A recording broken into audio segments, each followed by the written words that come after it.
In this video, we're going to talk about briefly how you can utilize match properties to assist you with codes and attributes. Now, at times you might be doing your survey and you might make a few mistakes, especially if you're trying to capture a line and you might have accidentally used the wrong suffix for your line codes.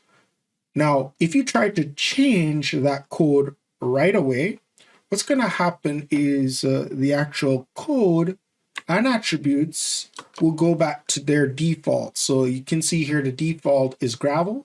It goes back to gravel. So if we process the feature code, we'll have the right feature code. So if I hit the refresh button, you'll see it has the right feature code. So it works, but the wrong attribute. Instead, I'm going to hit undo. I'm going to click on the point that comes before it, right click and go match properties. And here in the match properties, the source will be the last successive point or successful point. And then we'll pick in the multiple select target objects. So that's 48. And now it will give us the options that we're going to be allowed to change. So we're going to hit apply. And as you can see, it actually stays with the same information and the code gets updated.